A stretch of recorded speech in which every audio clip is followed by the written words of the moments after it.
Hello, welcome to day 6, and actually I'll be filming day 7 today too. Yesterday and the day before my husband was home, which was a great pleasure. My husband is building our home, the second building of our home, and it's loud. Construction is loud, so this would have been an annoying video to watch. The audio would have been annoying. So in light of that, I figured that you wouldn't mind waiting a couple of days to get this with a better audio experience. So let's review. I have a couple of notes so that I stay on topic and so that I don't miss anything. So remember day 1, and throughout all the days, we've talked about the 8 limbs of yoga. We've got the yama and the niyama that come first. These are the external behaviors. These are the thou shalt not steal, thou shalt not kill, thou shalt nots. But in yoga, they put them in terms like practice ahimsa, be non-violent, be non-harmful, and don't be harmful to yourself either. So being kind to yourself. So it's put in sort of different terminology, different speech patterns, because it's a little bit, yoga pays close attention to words because of the psychology of words and the effects that words have on our behaviors. The thou shalt nots affect us one way, and in fact it may tempt us to do something differently. So there is satya, which is about being honest and clear and authentic, speaking only the truth. So it doesn't mean that you lie, or it doesn't mean that you insult someone so that you avoid telling a lie. It means that you avoid that conversation. So those of you who have worked with me before know that I will say things like, I don't have conversations like this. When someone asks me about something that I don't want to get into, I'll just say, I'm not having this conversation with you. I don't have a problem doing that. And that's something that you can get used to too. There's a lot of power and taking ownership for what you're going to talk about and what you're not going to talk about, what you're going to participate in and what you're not going to participate in. And that goes right into our prana practices, our pranayama practices about controlling your energy. But before we get into pranayama, we practice asana. And for most Americans, when you think of yoga, that's what you're thinking of, is the asana practice. And you might do a few little breathing exercises in your yoga class too. But most people think of yoga, they think of physical activity, physical exercise. And maybe that's how you first got into yoga, was through physical activity. Some people get into it for the meditation, and they're practicing yoga as well, and they're just doing the meditation, and they're not doing the exercise. Well, the Hatha Yoga Pradipika and the Yoga Sutras of Patanjali, the Vedas, all of the ancient and old works say that you must practice all of these things if you want to be happy, if you want to be fit and healthy and live a long life and fulfill your dharma. So one is not more important than the other. Maybe that's not true. Let me back up. I think the most important things, if you were going to try to master anything, it would be the yamas and the niyamas. To have a virtuous life would really be a blessing to you and to the people around you. So after asana practice, we begin our pranayama practices. We are introduced to asana practices, and then we're introduced to pranayama practices, because asana helps us realize that we can hold the energy, and then and it takes energy to do the asana practice, and then pranayama helps us to control the energy and to take in more energy.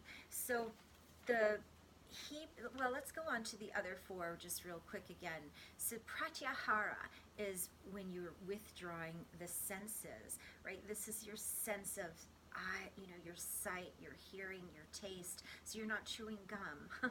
You're not, tasting anything. You're not looking at anything specific. Or if you are, you're looking at one thing that represents the greater prana, that represents God, really. And then then you move into dharana, which is concentration, and this is, again, this becomes inner, we're moving deeper inside. This is the inner perceptual awareness. And then dhyana is translates to meditation, but it's not just meditation. It's meditation, it's not just mindfulness. Let me say that. It's meditation specifically on the divine aspects within you. And so it needs to be approached with some devotion to God, devotion to knowing the truth. So meditation on the divine is dhyana, and then samadhi, ultimately whatever yogi wants is merging or union with the divine. So how does the breath come in here? Where does that play in? The Hebrew word for spirit is a word that is called ruach, or R-U-A-C-H. I'm not a Hebrew scholar. I can spell it, but I can't say it. And it means breath in motion. Breath in motion. And in the Bible, it says that God hovered over the face of the earth, over the waters. God hovered over the waters. And then he breathed his word, and he breathed life into all things. And so it's through God's breath that we get God's spirit. Our word for breath comes from espiritus, and it's the Latin word espiritus, which actually means spirit or breath. It kind of can be interchanged. When we inhale, the physiological term is inspiration. And when we exhale, that's expiration. Inspiration, inhaling the Holy Spirit. Expiration, time is not up.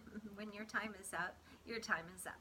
But so we are just managing our energy by inspiration, inhaling breath, inhaling prana, the spirit of God, and exhaling, controlling our inhalation and exhalation is pranayama.